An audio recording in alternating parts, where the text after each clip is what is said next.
നടിയെ ആക്രമിച്ച കേസുമായി ബന്ധപ്പെട്ട് ചോദ്യം ചെയ്തതിന് പിന്നാലെയാണ് സംഭവത്തെക്കുറിച്ച് നടൻ ധർമ്മജൻ റിപ്പോർട്ടറോട് മനസ്സു തുറന്നത്. താനും പൾസർ സുനിയും ഒരുമിച്ചിരിക്കുന്ന ഫോട്ടോയെക്കുറിച്ച് ചോദിച്ചറിയാനാണ് പോലീസ് വിളിപ്പിച്ചത്. തനിക്ക് പൾസർ സുനിയുമായി യാതൊരു ബന്ധവുമില്ല. സെറ്റിലെ കുറെ ഡ്രൈവർമാരെ പരിചയമുണ്ടെങ്കിലും സുനിയുടെ മുഖം ഓർമ്മയില്ല. സെറ്റിലെ കുറേ ഡ്രൈവർമാരെ നമുക്ക് പരിചയമുണ്ട്. ഇതിന് പരിചയം തോന്നണില്ല എനിക്ക്. കാരണം അങ്ങനെ ഒരു ഇല്ല. കുറേ സിനിമകളിൽ അഭിനയിച്ചിട്ടുണ്ട്. അവർ സ്ഥിരം ഡ്രൈവർമാർ കുറേ പേരുണ്ട്. അവരെയൊക്കെ എനിക്ക് നല്ല പരിചയമുണ്ട്. കാണുമ്പോഴും നമ്മളോട് എന്തായെന്നൊക്കെ ചോദിക്കുന്ന പരിചയമുണ്ട്. പക്ഷേ ഇയാളെ കണ്ടതായിട്ട് എനിക്ക് ഓർമ്മയില്ല. ഒന്നാമത് ഭയങ്കര എല്ലാവർക്കും ഉള്ള പോലത്തെ ഒരു മുഖമാണ് ഈ സുനിക്കുള്ളത്.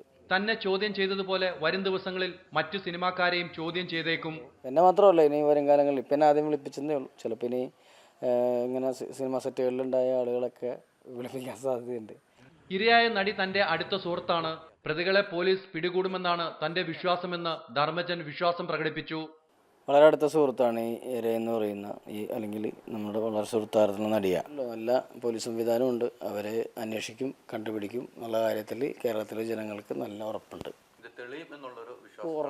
ഉറപ്പായിട്ടും തെളിയണം. ചോദ്യം ചെയ്യലിലും താൻ നൽകിയ മറുപടിയിലും പോലീസ് തൃപ്തനാണെന്നും ധർമ്മജൻ റിപ്പോർട്ടറോട് പറഞ്ഞു. ക്യാമറമാൻ ഫൈസൽ നീർക്കുന്നിനോടൊപ്പം VS ഹൈദർ അലി, റിപ്പോർട്ടർ, കൊച്ചി.